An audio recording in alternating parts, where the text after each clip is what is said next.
Donald Douglas, airplane builder, shows Edsel Ford and Charles Sorensen of the Ford Company one of the new attack bombers being built for Uncle Sam. Similar types are seeing action with the RAF and are said to have a top speed of 350 miles an hour. The auto company is going to manufacture parts for these and other planes to be assembled at big Midwest plants. This is Big Defense News. The Duke of Windsor is special guest at the All-American Air Maneuvers. He flew over from the Bahamas to witness the thrilling cavalcade of stunts and stunt flyers headed by Uncle Sam's fighter planes.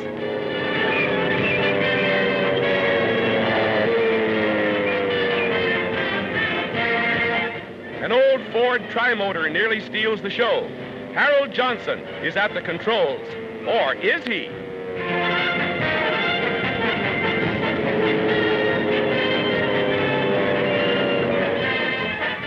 Hold everything. Here comes Tommy Boyd, alias the Batwing, and he's coming fast in a delayed jump that's hard on the nerves. But he finally opens up, much to the relief of the thousands here, including the Duke of Windsor. He's down the hard way. Nice kind of work, but he can have it.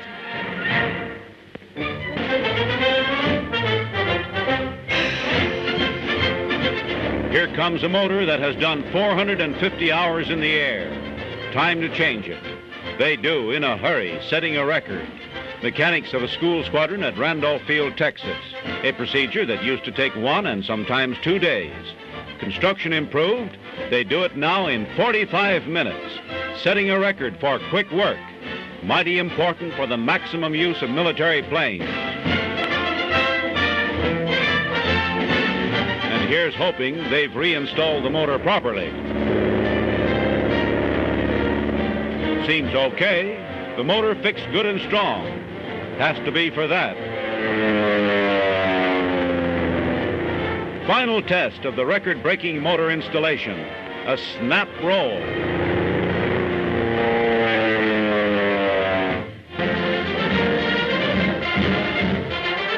Doughboys on a scaffold, but don't worry. It's Uncle Sam's new air infantry in training. That's one way of learning how to handle parachute harness and shroud lines. Lesson number 2 just gets you into the feel of the thing.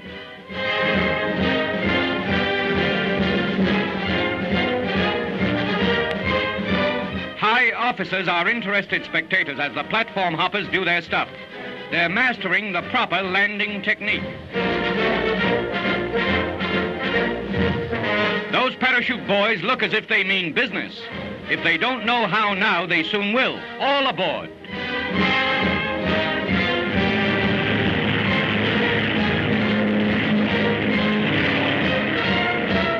Practice jumps start at 3,000 feet. Now they know what the top sergeant means when he yells, "Fall out," half a mile up.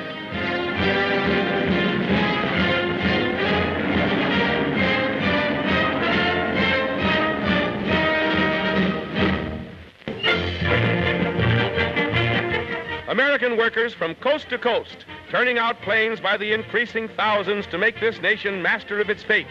Scenes like these at the Douglas factory are duplicated in many other plants. Building more and more planes for Britain and the United States. Floor space doubled. Workers almost tripled within a year. Tremendous backlogs. Given time, Uncle Sam will be unbeatable. The making of Allison liquid-cooled motors is one of the most important tasks of the day, and one of the most intricate. Its mass production for national defense at this Indianapolis plant, also most complicated production. The assembly department, and here we witness the vital process of testing a motor. That thing of giant horsepower must be perfect. In a speeding plane, it must give unfailing performance. Soon we'll see a tryout with propeller, a whirl and a whir. The test is more exacting than flying performance in a plane.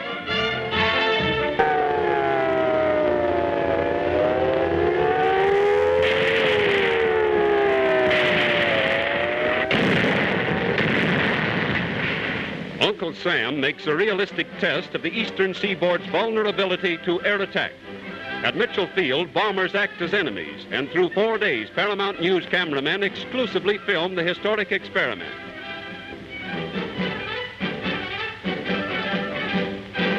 B-18 bombers take the air for surprise thrust at an 18,000 square mile target of Connecticut, Rhode Island, Massachusetts, and eastern New York. Make-believe enemy bombers raiding U.S. soil. Down below, 10,000 badges mark 10,000 volunteer observers at 700 watching posts. Legionnaires form the Army's network of sky watchers on the alert for the bombers.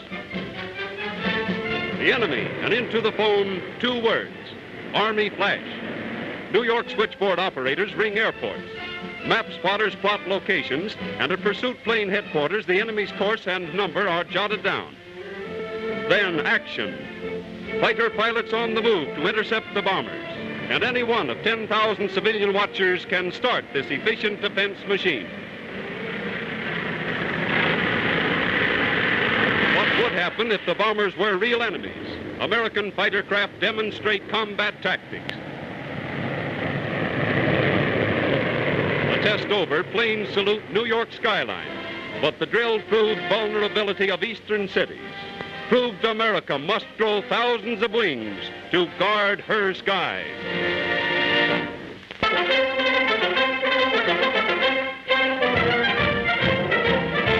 Class in aerial navigation. Flying cadets of the Army are given a course of training in the art of reckoning a position and keeping a straight course while in flight. At Miami, Pan American Airways conducts the class, and expert navigators of the commercial airways instruct the military student pilots in the complexities of instruments and mathematics. There are many new tricks nowadays in the ancient science of navigation, and an Army flyer must know them all, like the use of the octant. Into a skyliner to study the instruments on the actual control board. For example, the subtle device employed to check the compass.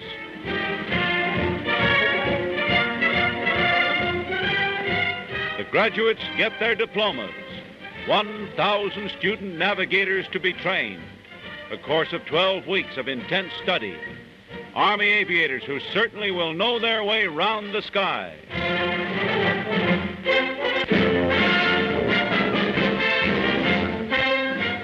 Something new for national defense. An improved self-catapulting autogyro warms up to show military experts what it can do. The unusual whirlwing craft requires no space for a takeoff. It jumps absolutely straight up.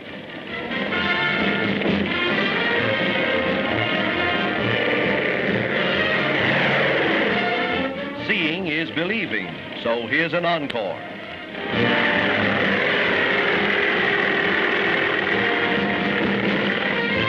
The ship takes less than 6 seconds to attain normal flight.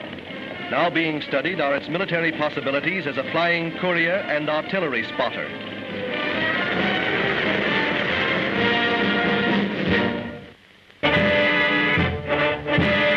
Army officials and Congress leaders look over a new Pitcairn autogyro that may prove a valuable weapon in wartime. By supplying power to the rotors, the new gyro acts like a helicopter. Watch.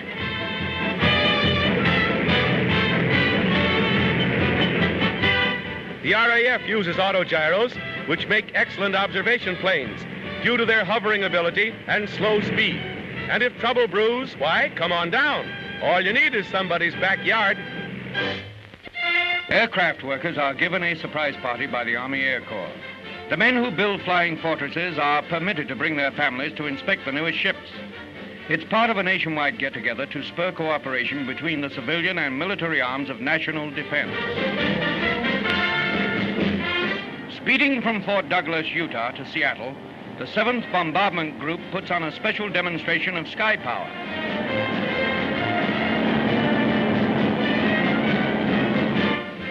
As the giant bombers soar above Mount Rainier, they let America know that Uncle Sam's long-range sentinels are on guard.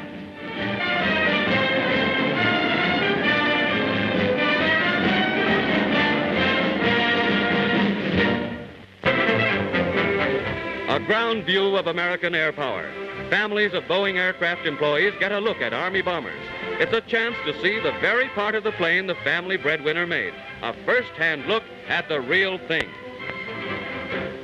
Then a flight above the plant and a formation salute by 18 Flying Fortresses and Douglas bombers to the national defense workers who build our planes.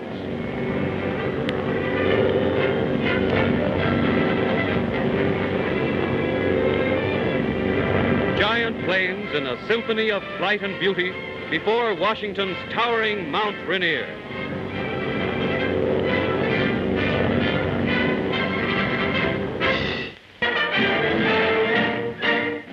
As part of a West Coast demonstration for aircraft workers and civilians, 6 Flying Fortresses skirt the treacherous slopes of Mount Rainier, almost 15,000 feet up. The 300-mile-per-hour giants present a striking picture from our United Airlines camera plane and a reassuring sight for peace-loving Americans.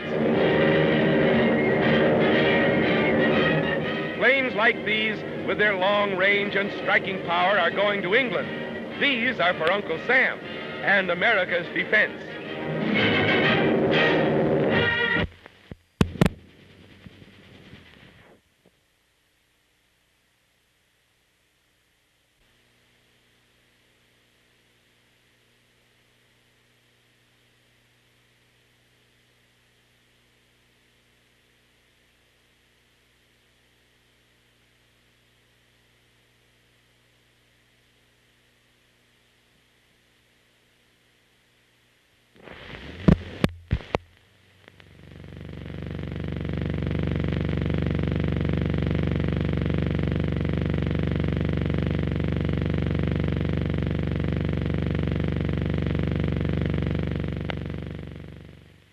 Building planes for aid to Britain. Martin bombers in quantity production at Middle River, Maryland.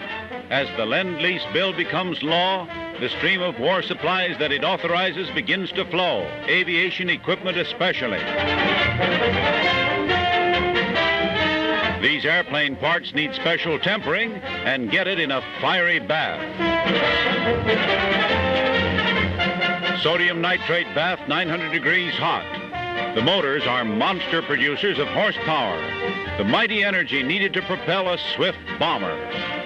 Ready to fly in the climax of the battle for Britain.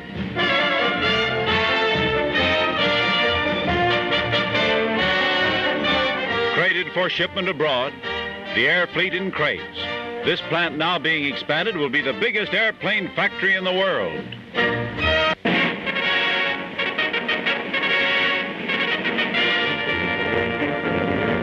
War aid for Britain and Greece begins with speed and drama. Minutes after its final approval, the historic Lend-Lease bill is signed by President Roosevelt. 5 minutes later, the President approves the first transfers of war material. 3,000 miles away, King George gives personal welcome to America's new ambassador, John G. Winan. Britain hails Lend-Lease aid as a Magna Carta of faith. A British harbor sees 4 more overage American destroyers. Under the new bill, $629 million worth of warships and merchantmen may be provided. America acts with speed. In Washington, our cameramen visualized real rush days for Navy and War Department employees. Fighter planes. In the Curtiss Buffalo plant, fast P-40 pursuit planes are made ready for shipment overseas. $2.5 billion worth of American-made planes are ordered under the Lend-Lease bill.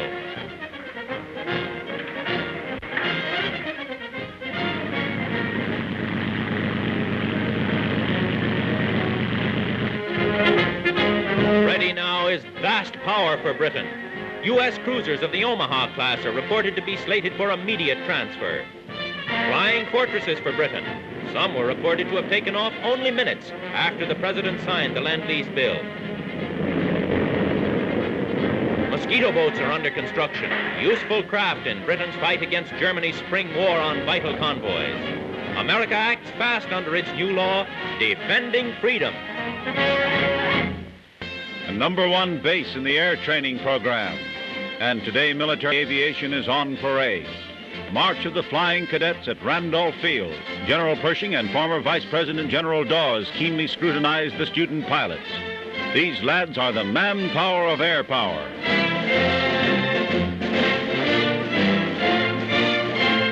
They fly low, and that takes more skill than high flying. At the Texas Flying Field, Army aviators give a thrilling demonstration of hair-trigger skill. The smallest fraction of error might result in a human catastrophe. Planes plunging into the lines of cadets, but there is no fraction of error.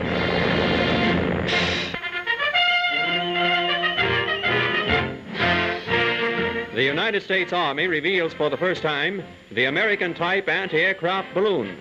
The idea is that the balloons, great quantities of them, stand sentinel in the skies around the city they guard. From each balloon are suspended steel cables to entangle enemy aircraft. The American balloon is patterned after the British barrage balloon. The Germans laughed at the idea but quickly changed their minds. American experts believe the balloon barrage is here to stay.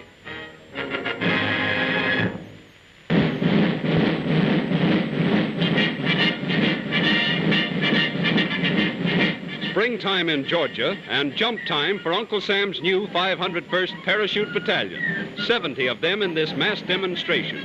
Officers, called jump masters in new Army lingo, make the all-important inspection, for each man's life depends on exactly correct preparation. Equipment planes carry parachute-supported machine guns and heavy equipment, and one equipment ship accompanies each 6 personnel planes. A lesson learned from Europe's war. Here is the real thing, Norway just a year ago.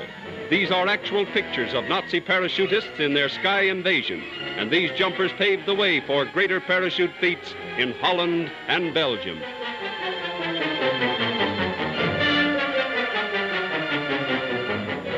Now, over here, 1941 parachute troop drills. Led by the equipment plane, big long-range transports take the air.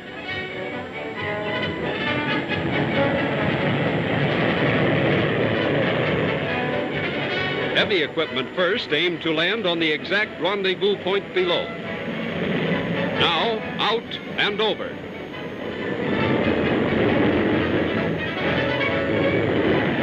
High-speed jumping. The American technique calls for split-second timing and breathtaking precision.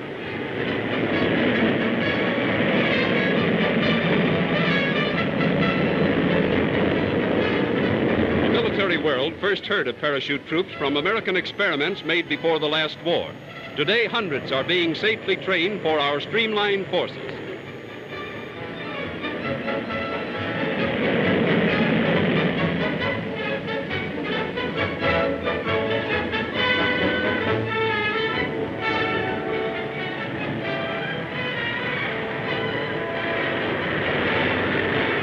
Landed right on the pre-selected spot, jumpers find their parachute-dropped equipment on hand and ready. Overhead, U.S. pursuit planes are in position to lay smoke screens to hide the flying infantrymen.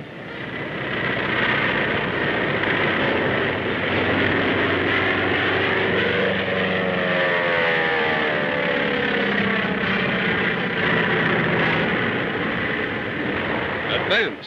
America's Army steps ahead in the new lessons of defense. New system of plane construction, plastic plywood.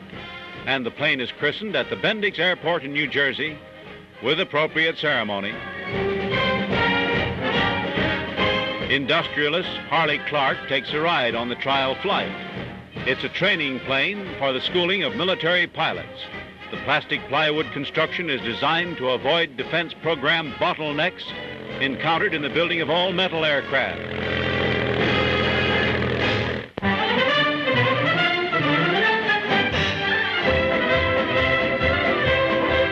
This factory is completing its 1,000th plane for the Army. The Stearman Aircraft Company of Wichita, Kansas, is the first to reach the 1,000 mark in the number of warplanes delivered to the military forces. The defense program calls for busy construction, and that's what we see here, mass production of planes. Major Harris of the United States Army congratulates Company Executive J.E. Schaefer and takes delivery of the 1,000th plane. Employees of the company are enthusiastic, and the takeoff with a cheer.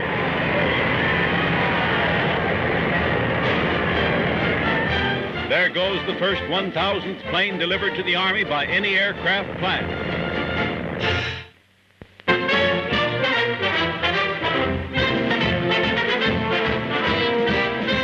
On the plotting board, the position of enemy bombers is marked as word comes from civilian spotters. A New York demonstration of defense against air raiders. 500,000 civilians are being enlisted nationwide. If need be, they'd report like this. Army flash. 3, bimotor. Scene high. Morgan 10. Flash. 3, bimotor. Scene high. Morgan 10. Army Control Center for Air War Protection. Watching the board, officers note the position of the bombers, and an order is flashed to the defense of that area, to the fighter squadron, and the pilots hurry to the attack, having been directed by the latest technique in the strategy of the sky. The bombers are spied by the fighters, which dart to the attack.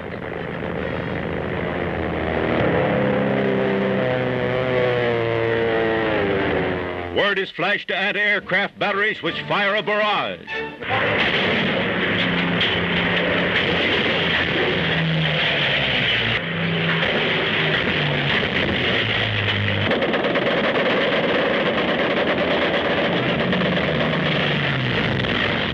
A repair shop of the Army Air Corps at Duncan Field, Texas.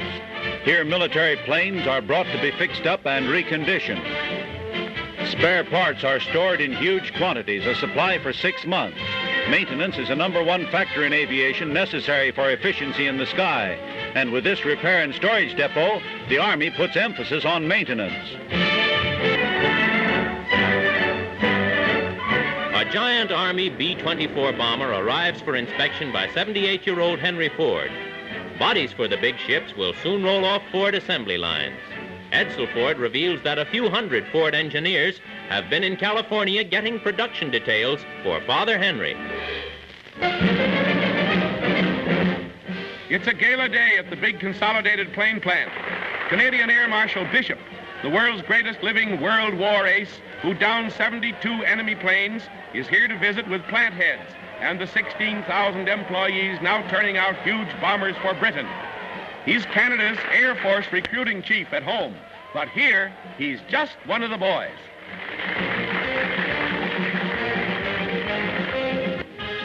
They're flying to Mount Shasta, the 55th Pursuit Squadron of the Army Air Corps, winging at 17,000 feet above the towering highlands of California. It's a maneuver flight with a military purpose, but it's superbly scenic too. There's Mount Shasta, a giant more than 14,000 feet high, towering with snow-clad grandeur in the clear sky of the west. The squadron of fighting planes circles around the spectacular peak, just to make the scenic effect of the flight complete.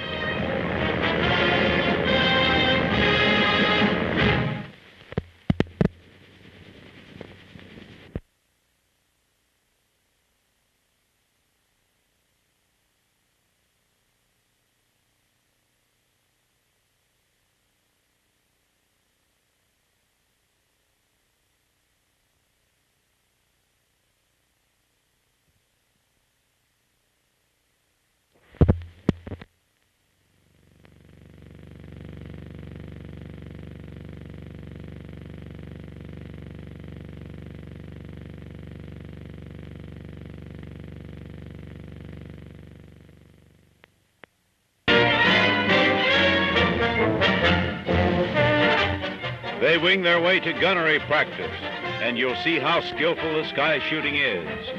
A sleeve target is released and towed near Galveston, Texas. They're to swoop down on that. Peeling off. In disciplined maneuver, the planes of the squadron swoop down on the target as it's towed along, a mark for bursts of machine gun fire.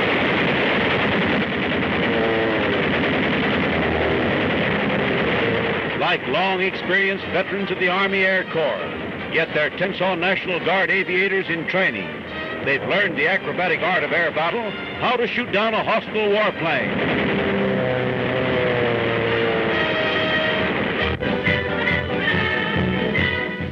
Wendell Wilkie is special guest for the dedication of the great new Vultee aircraft plant at Nashville, first to be built within the Inland Defense Zone. The huge structure contains 18 acres of floor space and will turn out scout planes for Uncle Sam and dive bombers for Britain. On a 24-hour day, 7-day week schedule, the President's latest request, what a bunch of planes they'll be able to turn out here.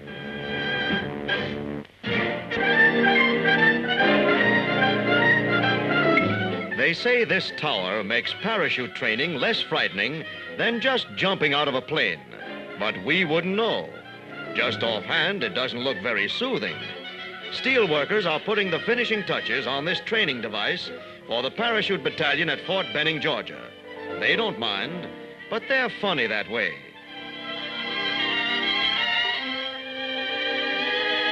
You crawl out to the edge, and when you let go, the parachute opens like this and lets you down nice and easy, like that.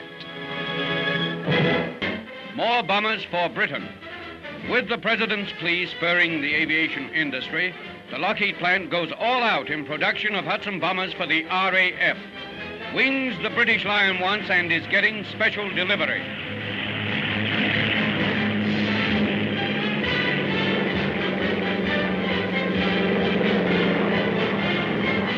While aiding England's airmen, Uncle Sam's not forgetting his own. The Army gets a Lightning interceptor. Powered by liquid-cooled motors, the ship can take off in a flash to intercept enemy bombers.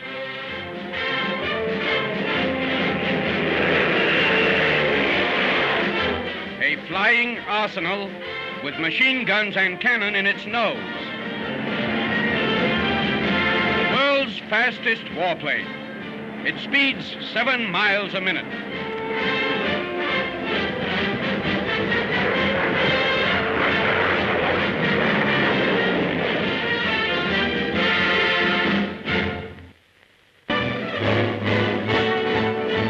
America's speed demon, so fast that ordinary man can't fly it without chemical help. Test pilot Milo Burcham dons an oxygen mask. For 30 minutes, he'll breathe deep and ride a bicycle, cramming his system with oxygen to prevent blackouts when flying at 500 miles an hour plus. A special air pressure helmet and a flight oxygen mask. And it's all aboard the P-38 Interceptor, the world's fastest plane.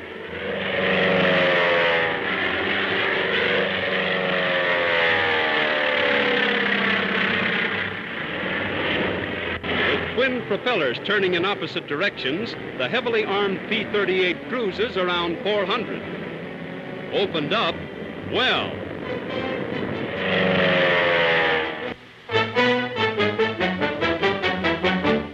America sees another new marvel of aviation, the Sikorsky helicopter. The takeoff, 90 degrees straight up. This experimental model, a veteran of hundreds of test flights, goes aloft to attempt to break the world's endurance record for flight over one spot. Vertical flight. Since 400 BC, man has tried to build helicopters. This American invention came out in the 1920s, did not rise. This windmill plane was another product of a decade ago. Freaks, people called them, laughed at them, and air-minded dreamers went ahead building, scheming, and failing. But each time, aviation learned something new, something important. These flapping flops of yesterday each played a part in today's great triumphs of aviation, though more than faith took a shaking.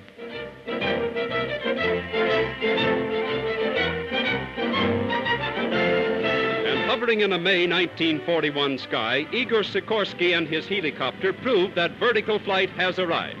U.S. military observers see important uses for this craft that's supported only by its main rotor's downdraft, notice the blown grass, utilizes three-tailed propellers for control of flight forward, sideways, backwards, or in circles. Sikorsky has at last achieved in a machine the hummingbird's flight. the poised suspension in the air of the little bird that started Leonardo da Vinci drawing helicopter plans 500 years ago. 1 hour and 32.5 minutes of flight in suspension, a new world's record. Able to land within 18 inches of any given spot, the helicopter may open a vast new field of air tactics to American airmen who won't believe the phrase, "There ain't no such bird."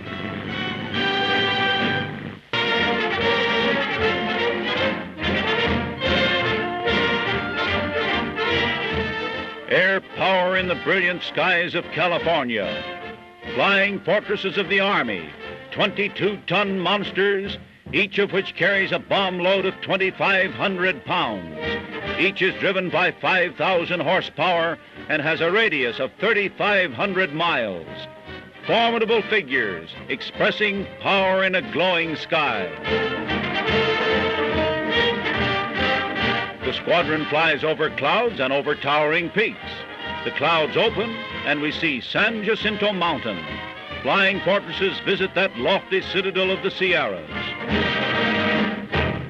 One of the Army's deadliest fighter planes, the Curtiss P-40, loads up for a ground firing test. When the pilot presses the trigger, 6 machine guns bark as one. 2 50 caliber guns in the nose, shooting right between the whirling propeller blades.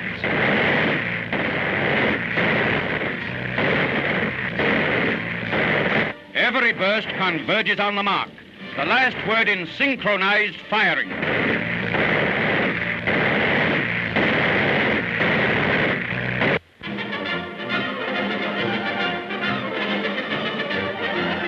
At Wright Field in Dayton, Ohio, the Army's new portable laboratory puts photo processing on a blitz basis.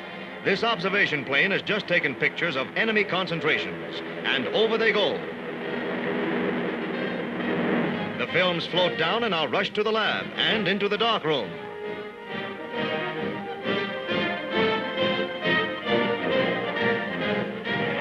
In a matter of minutes, prints are ready and start on their way to the division commander.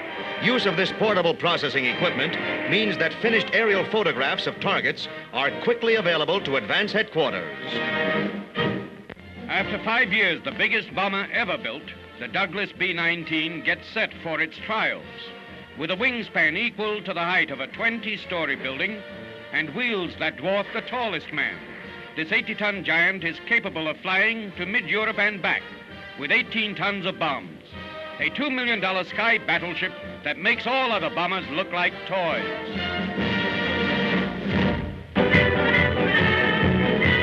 New Yorkers get a look at a transport plane that may become one of Uncle Sam's most potent military weapons. The Curtiss Wright Transport, largest twin-engine plane in the country, is equipped to carry 36 passengers. But stripped for war service, it could carry 50 armed soldiers 1,500 miles.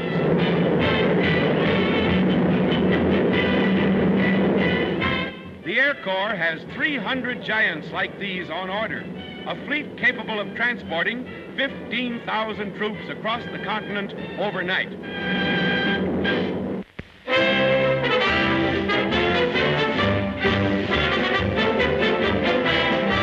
Class in aviation is given theoretical instruction in the art of flying, and eager pupils they are.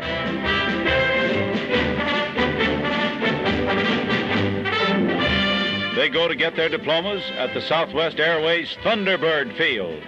They're graduates of Arizona's first school for training pilots. This is done under a private contract with the United States Army. Full-fledged birdmen now, ready to do their bit in the service of the sky.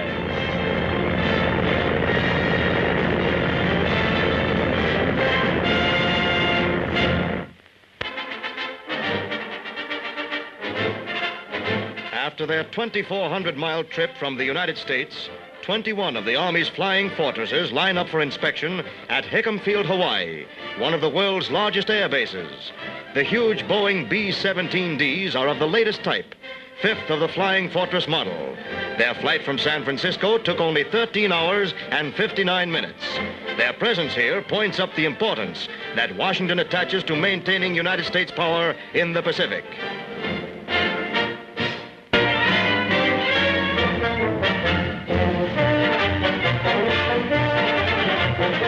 New training equipment at Fort Benning, Georgia. Parachute pupils are drawn to the top of a tower 250 feet high. The first training operation is that kind of descent. They get used to a parachute.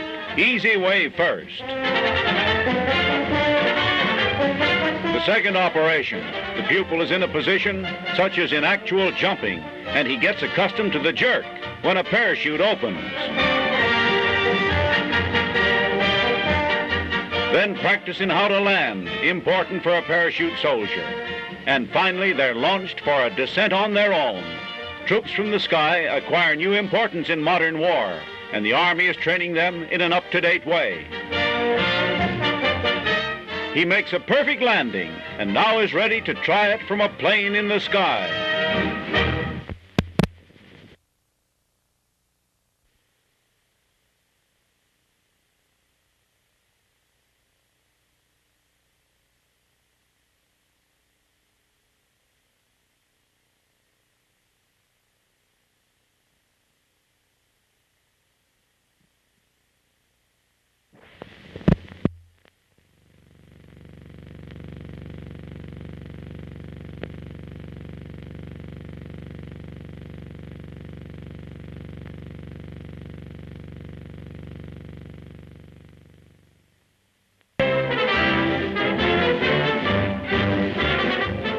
82 tons is the weight of that sky monster at Santa Monica, California. So heavy, the huge wheel crushes the pavement and sinks, and they have to place a big board in to roll it out. The wings span 212 feet. That's the height of a 20-story building. An Army test pilot takes the supergiant out for a trial, though not a trial flight. With a plane that big, the first test is taxiing on the ground, feeling out the controls. The pilot tries the control for lifting, and the front wheel raises. But that's enough. He'll report on the ground test before he actually takes off and makes a test flight in the biggest bomber in the world. Marching with a stride that spots them as British anywhere in the world, these young flyers are part of the first contingent of thousands who will be trained in this country. Things may seem a bit strange to them now, but soon they'll be full-fledged pilots in the American way. And in good American climate, that will mean no wasted hours on the ground. Speed is what counts in this war of wings, and speed it is.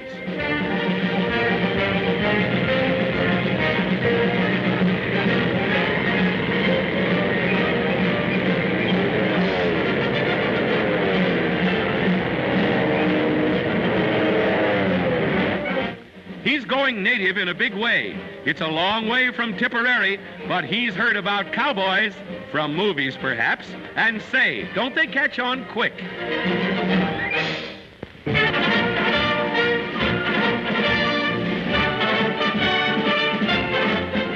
Wind machines. A mobile battery of them moving into position at Lockport, Illinois. At aviation school, Army officers are learning the art of gliding, and the wind machines are there to teach them. The blast blows against a tethered glider and raises it, keeps it raised as if in flight. In the artificial storm, the pilot has the same experiences as if he were swinging through the air. He learns the behavior of the glider and how to use the controls, which otherwise he would have to do in actual gliding. Here the lesson is learned in perfect safety.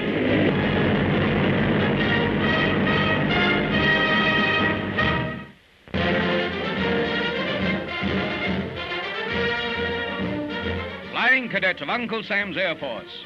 From a nationwide network of civilian aviation schools supervised by the Army, they come to Randolph Field. After 10 weeks of primary training, they are ready for the West Point of the air.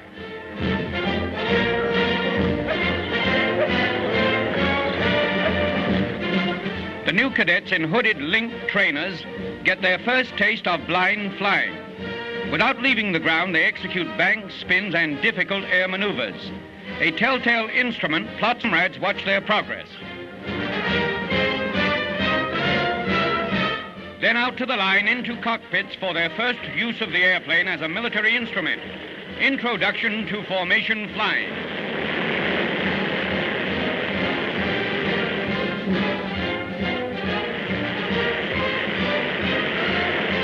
Randolph Field for the basic course, nearby Kelly Field for advanced students, combine to form the nerve center of America's Air Force training program. Expanding U.S. defense calls for the schooling of 30,000 pilots each year. There's plenty of room for young men, 20 to 26 years of age, with at least high school education, training for a peacetime profession or training to serve their country's defense. Meanwhile, Uncle Sam is building an Air Force to match any in the world.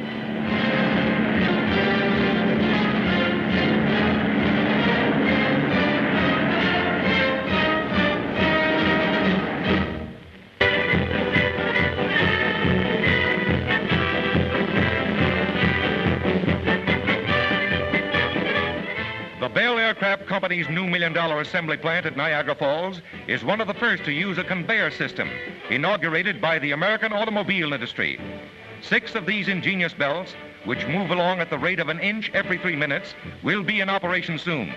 They will step up production of speedy Airacobras for the Army Air Corps. And here's the first Airacobra to roll off the new assembly line, all ready to fly, and how.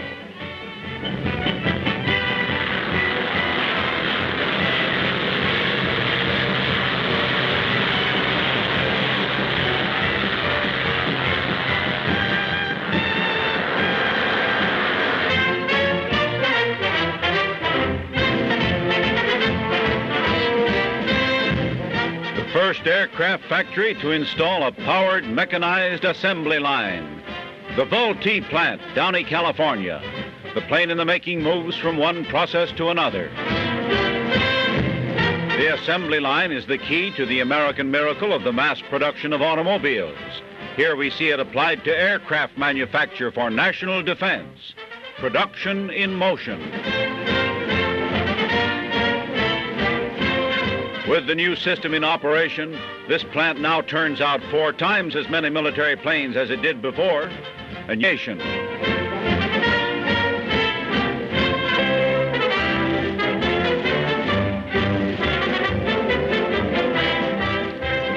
The test flight of the biggest airplane in the world, to be powerfully armed, gun turret in the tail.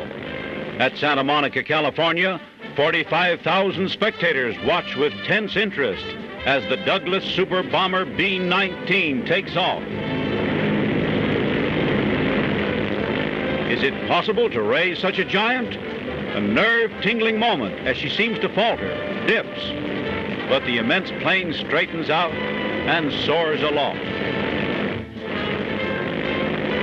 That super leviathan of the sky cost $3.5 million and took 5 years to build.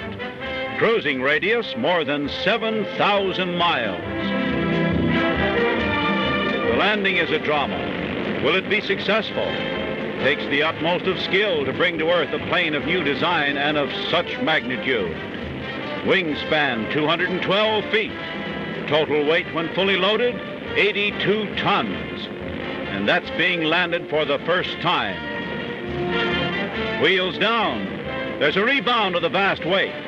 And then, smoothly along, the successful test flight of the biggest of all skycraft, latest and largest addition to American air power. Takes quite an aviator for that great a job. Major Stanley Umstead, the U.S. Army's chief test pilot.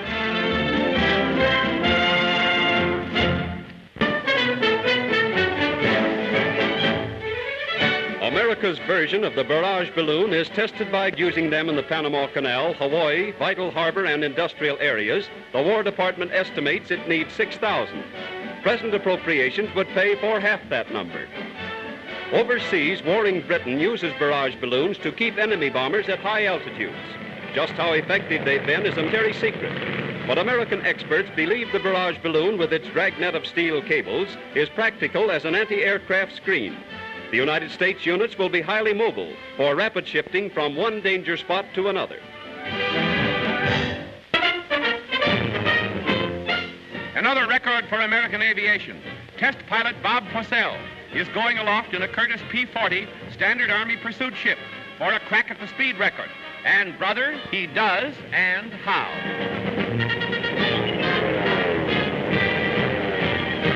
Last year, an Army plane hit 620 miles an hour in a vertical power dive. Fossell exceeds that by over 40 miles an hour. 661 miles per hour. Tribute to Yankee engineering and production. Best in the world. And to test pilot Bob Fossell.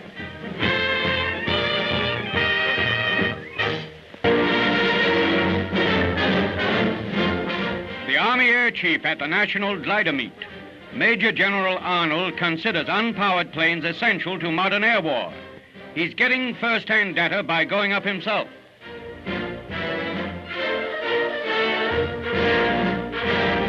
The winch that supplies the takeoff. All phases of soaring are under observation as the Army is buying motorless craft for experimental purposes.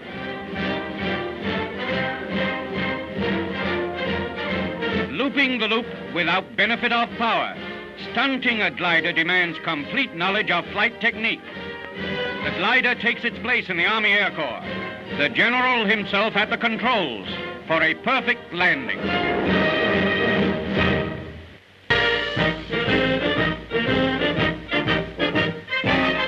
An aerial salute for Argentina's Independence Day. A good neighbor visit from the United States Flying Fortress, carrying a special representative of President Roosevelt, Major General Frank Andrews. The Argentine Republic celebrates not only its national birthday, but also 125 years of statehood. And in tribute to the American official guests, the Helmeted Guard of Honor marches.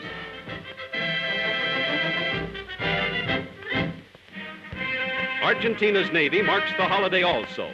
Volunteers and draftees are reviewed by Vice President Castillo, acting in place of the bedridden President Ortiz. These new sailors bring Argentina's naval strength up to 12,000 men to man the 43 ships of the defense fleet. There's a solemn oath. Impressive not only in Buenos Aires, but impressive also to 20 other good neighbor American republics.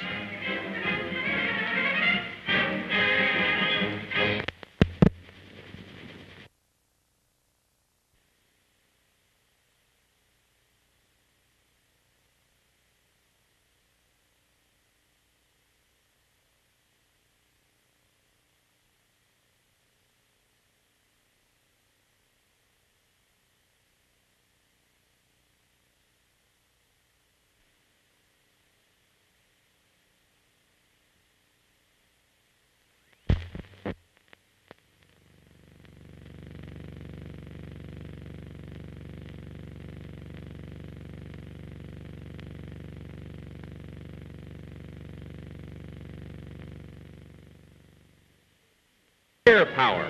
Maxwell Field, one of the Army's training centers, has graduation day for 283 new pilot officers. After 30 weeks, the men of Class 41E get an air salute. 1,214 have graduated at this one center in less than a year. So today, it's congratulations to men with wings.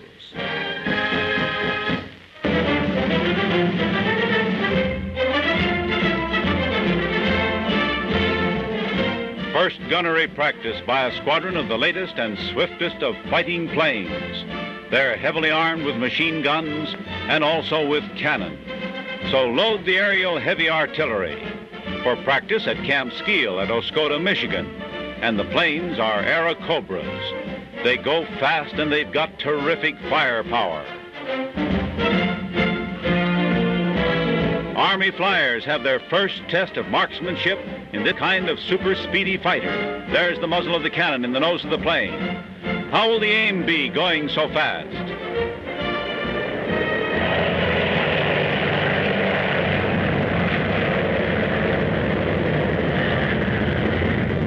They dart in the tactics of acrobatic air battle. And now comes the test of sharpshooting at tremendous speed, swooping down at the target on the ground.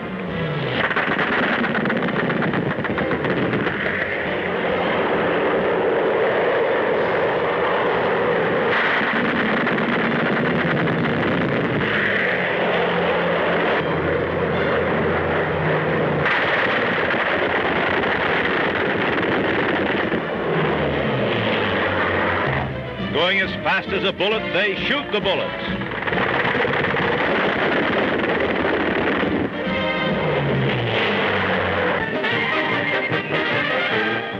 Open house for 20,000 workers and their families. That's how the Boeing Company celebrates its 25th anniversary. A chance for husbands and sweethearts to show the gals what they have been doing for national defense. It's a happy birthday for all us Americans.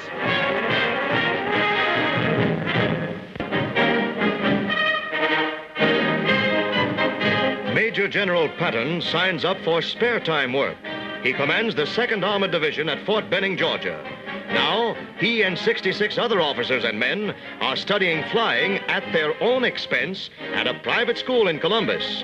Other students in this voluntary military class range from colonels all the way down to privates. But once that door shuts and they roll off the line, they're all equals here. The freelance flyers have organized the Silver Wings Club, and for the past 6 months, they've been digging deep to fly high.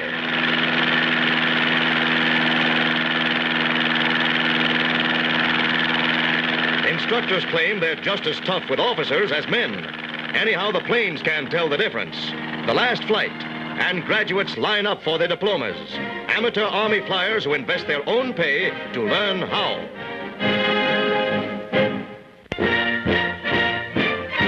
Payday for Yanks in the Royal Canadian Air Force. But it's just part of the game for these American lads who have pledged their lives in the fight for democracy. Whitey Dahl, veteran of the war in Spain, is an instructor. All in all, there are about 2,000 Americans now in training here. Britain's fight is theirs, too, and how they can fly.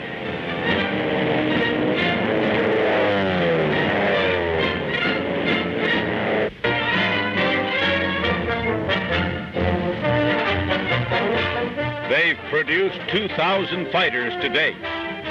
And they're dedicating a new plant to bring production up to 500 planes a month. There's the 2,000th plane of the Curtiss P-40 type, rolling her out with ceremony. OPM Director Knudsen, Assistant Secretary of War Patterson, and other officials inspect the 2,000th plane. Okay, says Knudsen of the OPM, and then a flight by a squadron of fighters.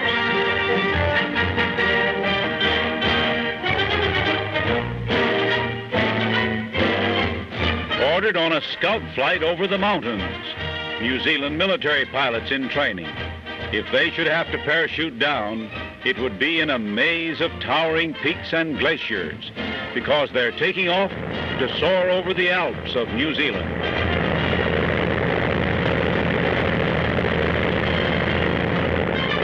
This flight of a sky squadron of the Southern Hemisphere is a reminder of the kind of country New Zealand is, with its rivers of mountain ice.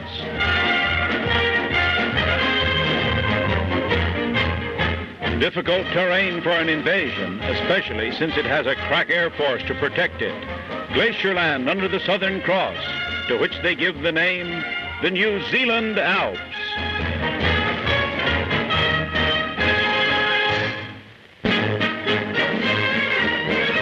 The first class of British flyers training in the United States completes its primary training and receives diplomas from Governor Holland of Florida.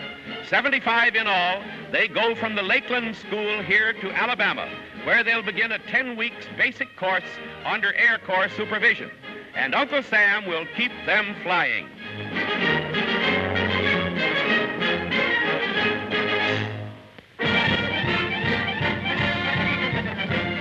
Follow that pigskin the Paramount News way. Football stars in the nation's armed forces. Yes, every branch has them, and next to Uncle Sam, they like football best. At California's Moffett Field, Lieutenant Raymond T. Morse, All-America end at Oregon. Butch, they called him. He's played for the Detroit Lions, along with Tony Calvelli, Stanford's All-Coast center. Today, with other pigskin-minded airmen, they're in football gear again, climbing the hangar steps for a new training twist. The idea is that Moffett Field has organized its own team with a couple hundred ex-collegians to draw on. They're training hard for an 8-game schedule. And are they tough? Look at this. Muscle power versus air power. Fighting the stiff propeller wind, the Army setting the style for football training.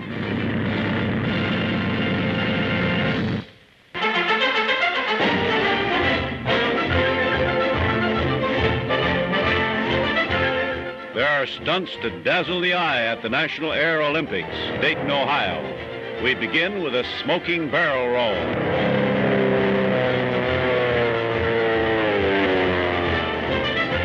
That wing-over-wing kind of thriller is only an appetizer, but they do it with vim, vigor, and abandon.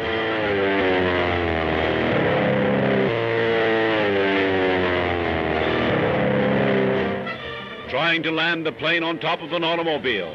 That's the daredevil novelty of the air show. He fails the first time. This time it looks as if he might have trouble doing that perilous task.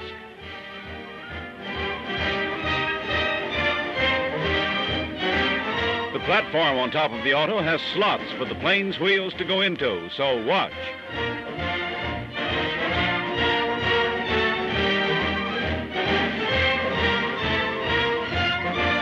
And he can also take off again from that strangest of landing fields.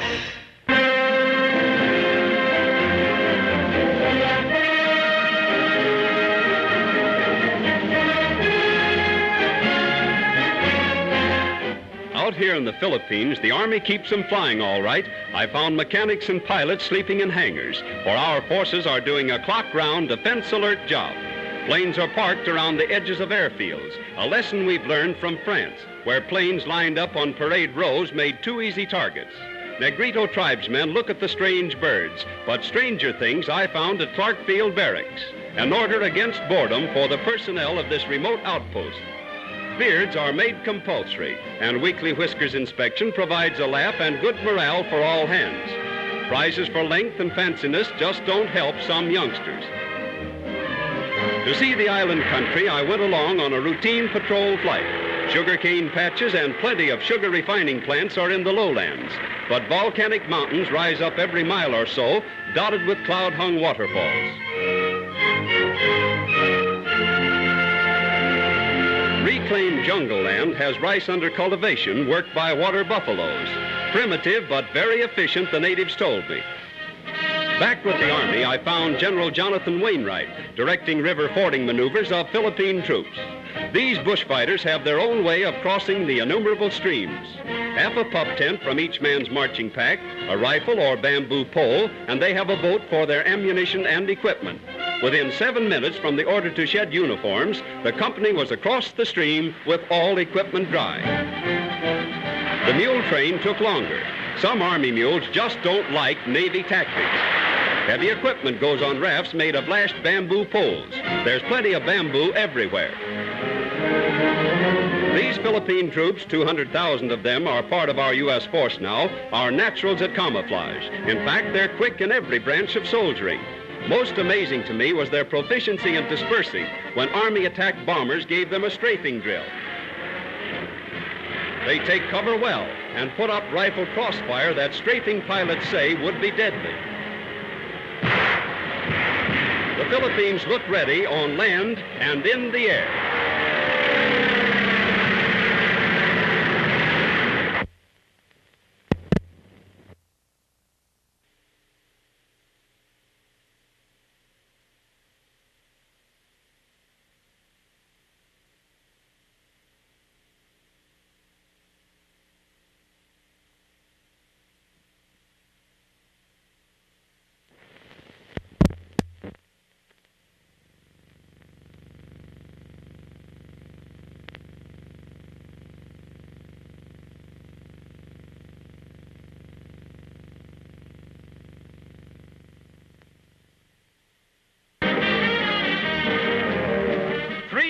Texas Bells on the biggest blind date on record.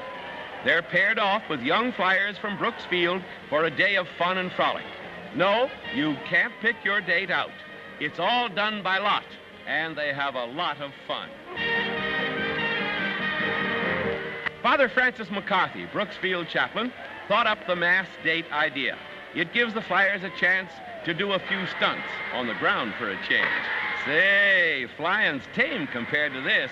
You've got to be good to earn your stripes in this business.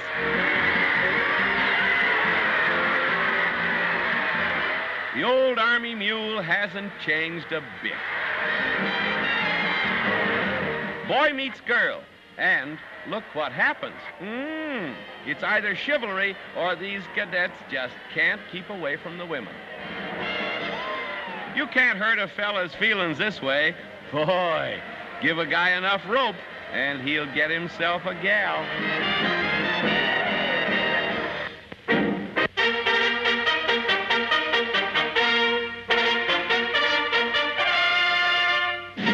The new chief of the Army Air Corps Ferry Command, Colonel Robert Olds, whose exploits as a #1 Army airman have made flying history.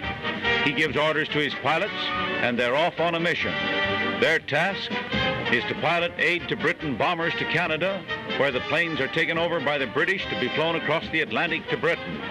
So here at Detroit, the ferrying operation begins.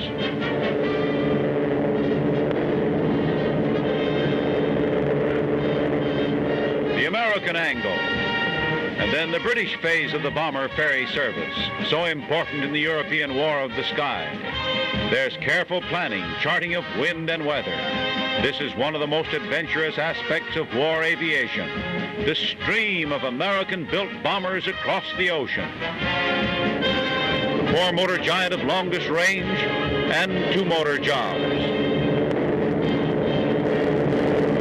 Swinging across 2,000 miles of water, destination England, there to play a part in Britain's increasingly powerful campaign of the sky. Test flight at Seattle of a new type of flying fortress, more streamlined, more powerful. Test flight a success.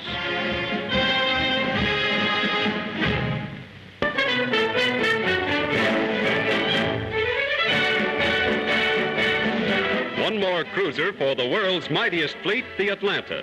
Christening honors go to author Margaret Mitchell, who wrote a book about Atlanta.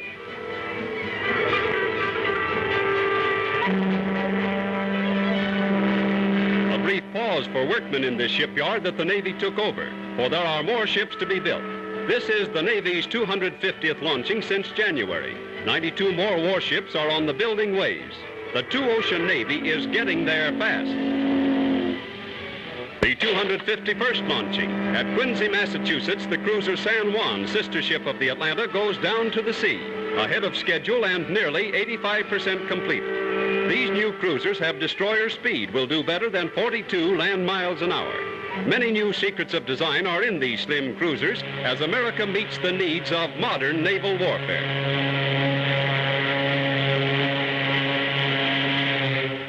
Ships. First time in the air, the world's mightiest bomber, B-17. Newest air fighter for the U.S. Army and the RAF, is filmed from a United airliner.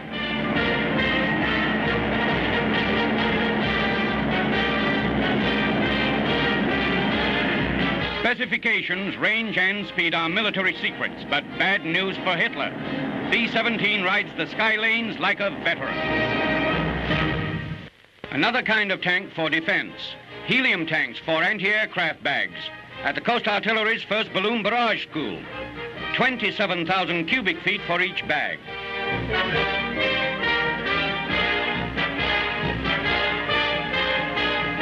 It's examination day for the first 3,000 men in the balloon barrage corps. Up she goes.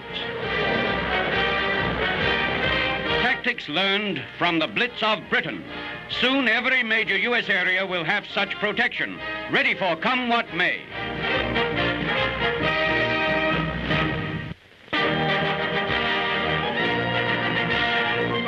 Zero hour in Louisiana, the greatest field exercise in American military history, with over 40,000 motorized vehicles and 500,000 men.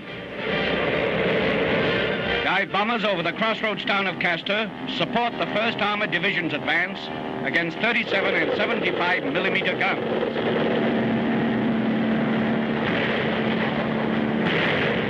A demonstration of tank destroyer battalions in action against the spearhead of invading Second Army forces.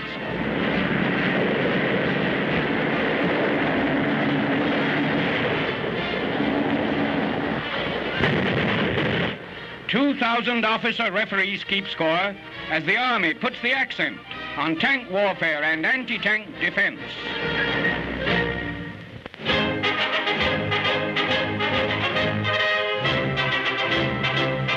Chief of Staff General Marshall arrives in the South to oversee the great war games. An armored division in action, the advance of the tanks.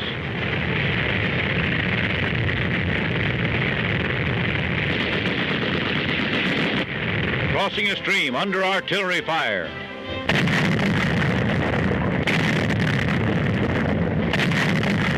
Bombers attack the battery of guns. Tanks run into stiff opposition and turn around, trying to escape. They are in trouble, and in a swift maneuver of armored warfare, they are being trapped by the swarming of enemy tanks. They are intercepted, hemmed in. There is no escape, and they are forced to surrender. A smoke screen provides cover for an infantry attack. This is combined with a swift mechanized attack, but the tanks run into cannon fire.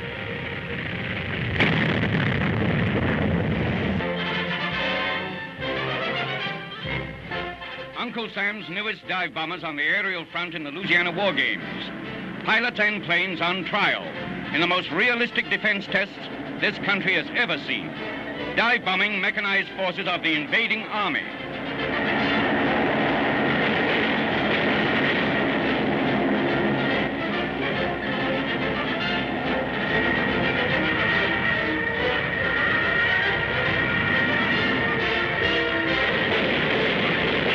By pontoon bridge across the Sabine River, the invading Red Army moves to attack the Blues. Jeep scout cars are floated over, and the armored spearhead thrusts forward under cover of the woods.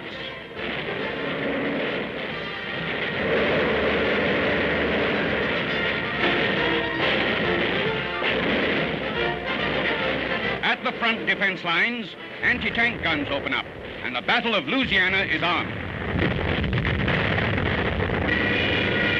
Trains cover the defending infantry as they go to meet the enemy. All branches of the service are put to the test as the Army applies blitz defense against blitz attack.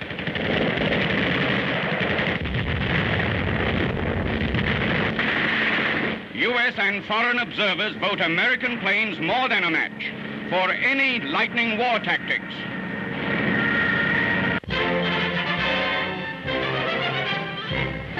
Blitz games for Uncle Sam's First Army. Some 400,000 troops transform 10,000 square miles of the Carolinas into a proving ground for men and machines.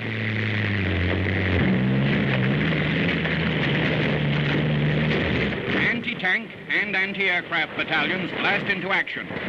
Their first test in big-scale operation.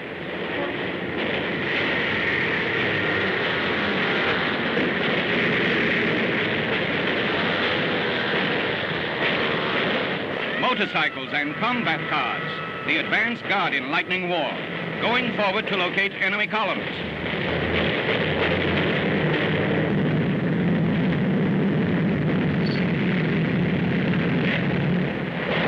Armored cars clash under realistic blitz conditions in the Battle of the Carolinas.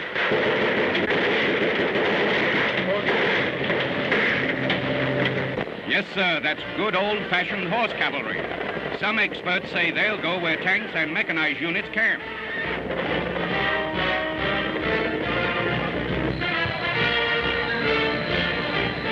Assault boats crossing the Wateree River. Their mission is to secure a bridgehead for engineers to pave the way for the advance.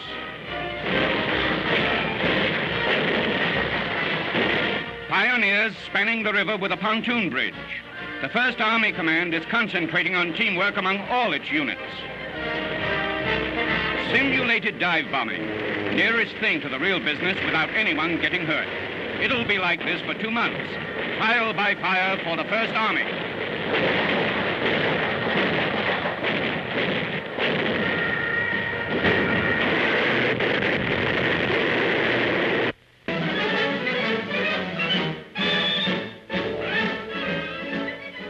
hovers over New York as the eastern seaboard from Boston to Cape Hatteras gets a full week of make-believe attacks. Spotters atop the Empire State Building telephone information centers.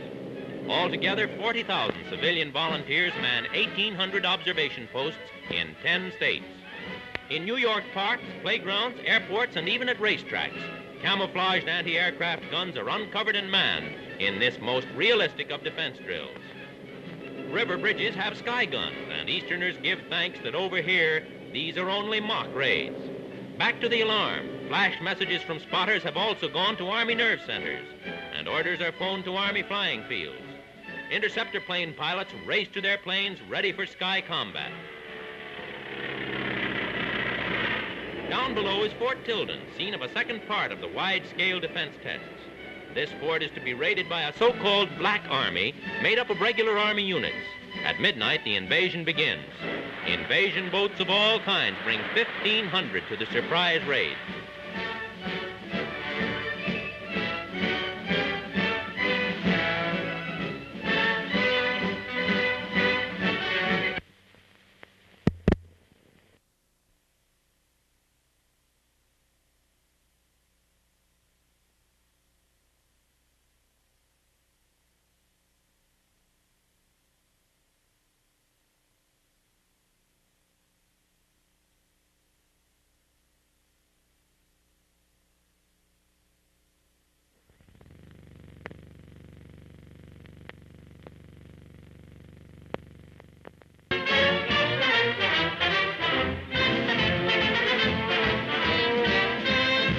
Like creatures of a nightmare, they go into a nightmare of cold, a fantastic at the Douglas plant, Santa Monica, California, a testing laboratory to see how man and mechanism perform in the abysmally low temperatures of extreme altitudes.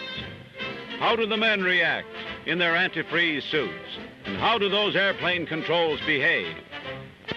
There's a vigilant watch to see that nothing goes wrong with the experimenters. In the war, bombers are flying at constantly higher altitudes, approaching the stratosphere. Here, the test is under conditions of 35,000 feet, and the temperature in there goes as low as 104 degrees below zero. The single delivery of 123 training planes at the Movietone plant, Downey, California, ready for delivery. Trainers for the schooling of military pilots are an immensely important factor in the development of air power, and these are all on their way to Army and Navy training fields throughout the country.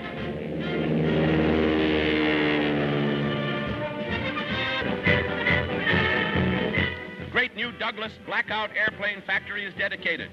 The 200-acre plant is America's newest and most modern, and gets a salute from the mammoth B-19, biggest bomber in the world.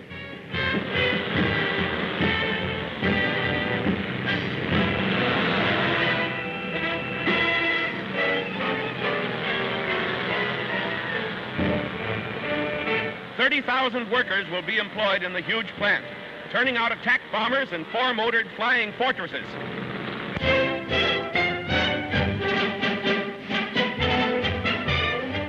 Loaded with scientific equipment, and at Chicago, Arthur Starnes prepares to break the record for a delayed parachute jump. A ponderous helmet for oxygen breathing in the rarefied atmosphere and intense cold of the substratosphere. His reactions are to be measured by the instruments. A false face, but it gets a wifely kiss. And looking like a man from Mars, he goes on a scientific experiment that's daring adventure. He's to jump from the plane 6 miles high and not open his parachute for more than 5 miles, dropping like a stone. There. And only at 1,500 feet does he open his parachute. He lands from an Army experiment to tell what would happen to military aviators forced to bail out at high altitudes in air battle. And now his wife thinks he deserves a kiss without the false face. Starnes, who has fallen farther than any other human being, greeted by his wife and son. Full-fledged pilots of the Royal Air Force. First American-trained cadets to win their wings here in Southern California.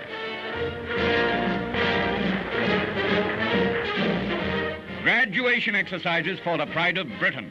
After 20 weeks of schooling at War Eagle Field, Built exclusively for training of RAF fighting flyers, the first 50 received the coveted insignia, and there'll be hundreds more.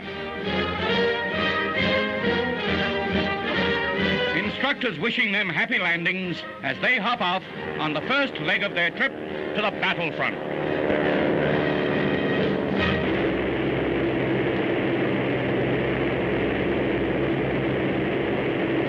Final flying tests for the world's biggest and most powerful bomber, the United States Army's B-19. The Sky King staggers the imagination. The rudder tip is 4 stories above ground. The landing wheels are 8 feet across and weigh over a ton apiece. To each wingtip is a half a block's walk. The Army crew goes aboard for the vital test flight. Lieutenant Colonel Umstead, only man to fly the big ship, is next to the last aboard. Then 4 18-cylinder motors start their roar of power.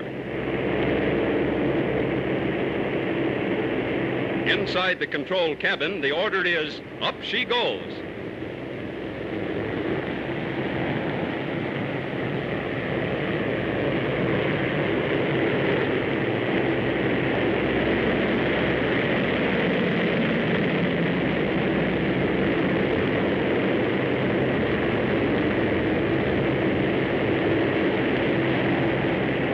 Perfect takeoff, and the big 2,300-pound wheels fold gracefully into the fuselage. Inside the B-19, Pilot Umstead is at the wheel. Everything is calm and casual. Or does that cigar indicate a little nervousness? Well, with 8,000 horsepower and a crew of 10 under your command, you might be nervous too, mister.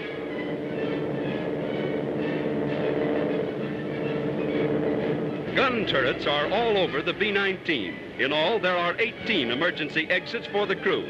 Now, let's look inside a wing. Man-sized passageways run through the wings to the motor repair stations. The motors are air-cooled. Each generates over 2,000 horsepower. Each wing also is designed to carry 6 bombs.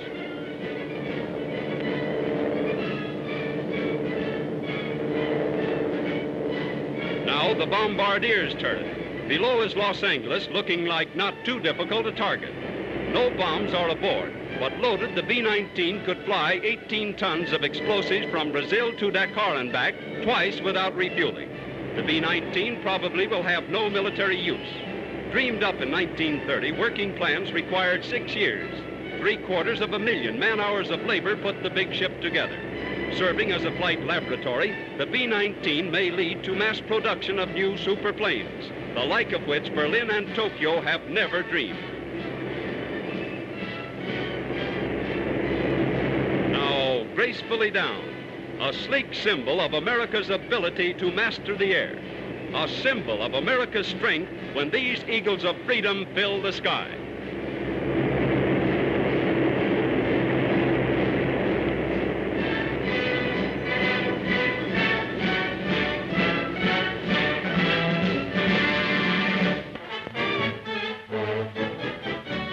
The Army's latest diesel-powered bulldozers level a sandy, rolling field at Marston Strip, North Carolina.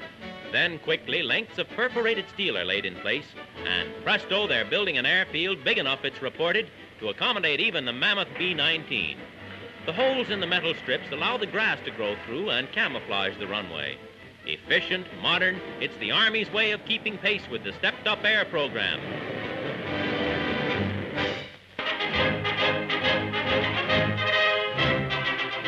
An air squadron filmed from our photographic plane. One of our movie cameras is stationed to shoot pictures right through a window in the side.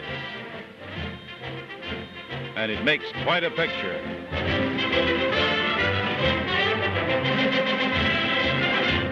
Air photography is like a dazzling vision here, as why wouldn't it be? With the Army's P-40 fighting planes doing acrobatics in the trade wind far above Hawaii. Spectacular stunting in skies that are themselves so spectacular.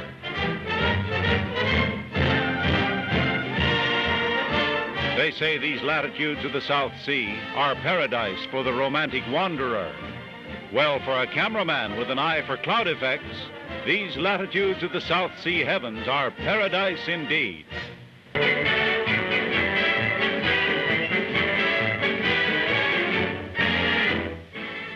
Air Cadets are sworn in at ceremony at Detroit City Hall. And those funny guys from Hollywood are on hand. Bud and Lou Costello are in town for the premiere of their newest and screwiest picture.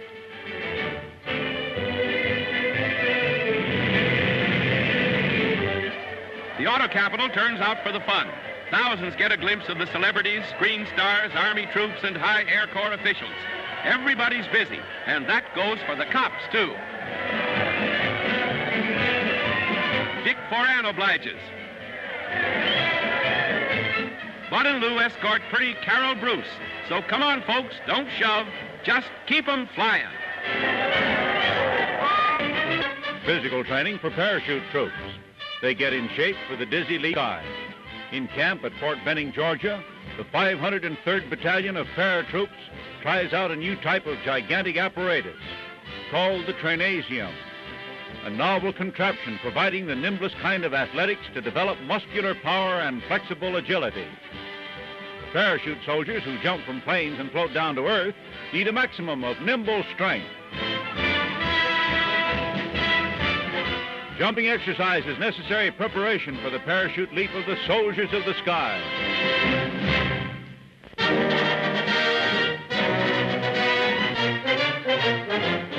Jumping jack is the name of this exercise.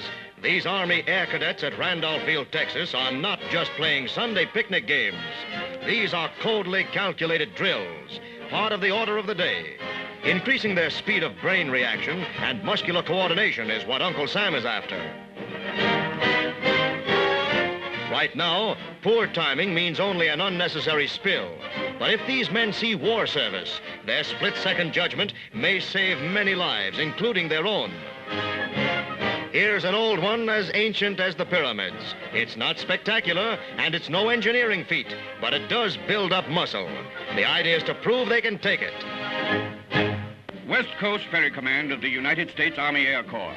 Fighting planes for the RAF with newly commissioned American flight officers at the controls for the first leg of the 1,000-mile hop to Britain. Special training for a hand-picked group of Yankee pilots.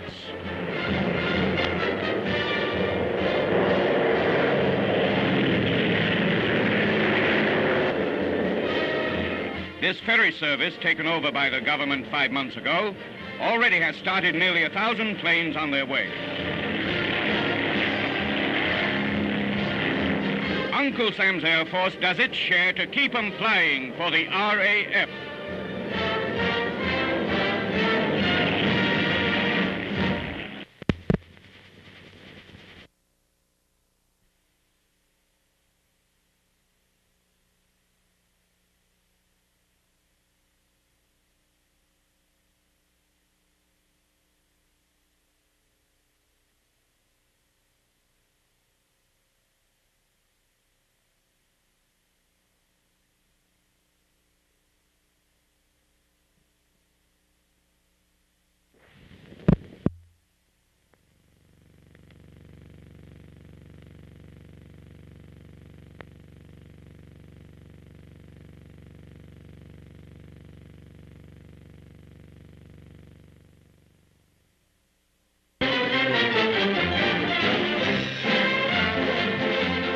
He was the first Army pilot, and now he retires. Major General Frank P. Lom.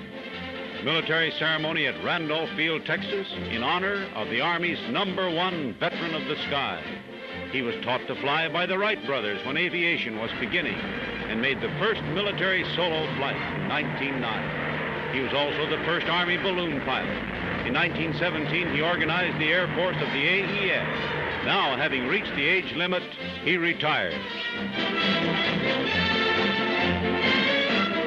Aerial invasion in the Battle of the Carolinas. Uncle Sam's sky troopers bailing out at 1,200 feet. A problem in tactics for the Army's newest branch. Capturing an enemy airport in what the experts call vertical assault.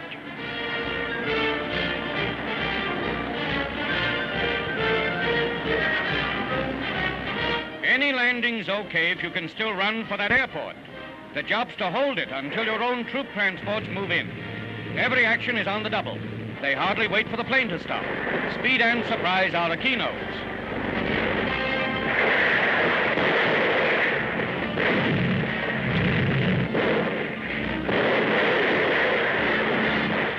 guns, too, transported by air. Well, whoever invented this blitz business, leave it to the Yanks to perfect it.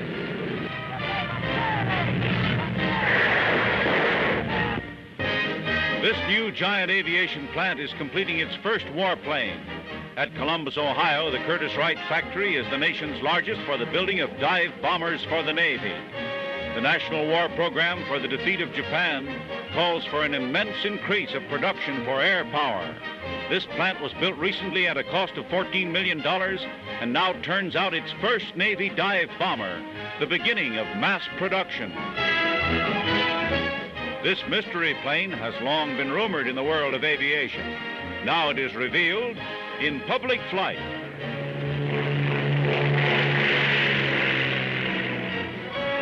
The Northrop Flying Wing soaring over the Mojave Desert in California. It has no fuselage. All is contained in the wing, and it has no tail. It peels off with swift agility and looks like a bat. 87 flying cadets received commissions as second Louis in the Army Air Forces. Handpicked from various training centers throughout the country, they've completed instruction in pursuit flying here at Mitchell Field. They'll help protect East Coast cities from aerial attack.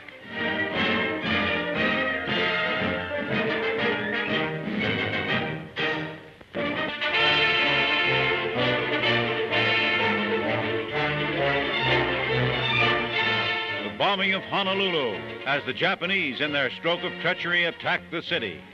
This is the Waikiki residential section, famed for beauty in the paradise of the Pacific. Vandal havoc wrought by the Japanese bombers. At the upper part of the screen, there you can see them. The people are bewildered by the blow without warning.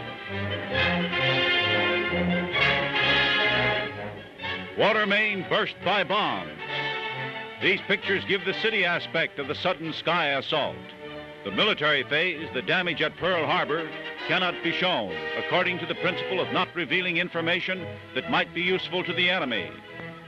In assaulting Honolulu, the Japanese machine-gunned city streets.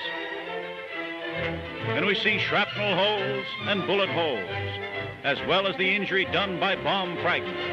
Family automobiles riddled in this stroke of unprovoked terrorism.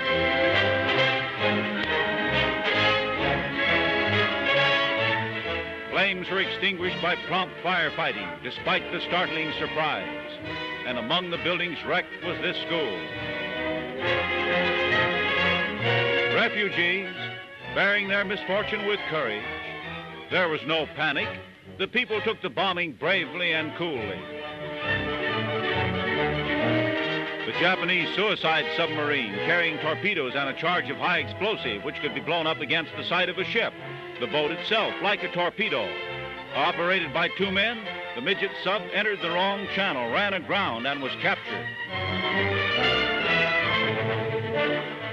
Hawaii recovers quickly from the surprise of the sneak punch and carries on as America's key stronghold in the Battle of the Pacific.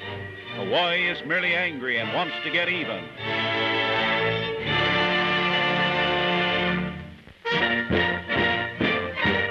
"27 Canadian boys who call themselves members of the Kindergarten of the Royal Canadian Air Force visit Mitchell Field. 15 to 18 years old, the Air Cadets are training for future flying service at home, where 14,000 others like them are working for the day when they can earn their wings. Future aces, all of them.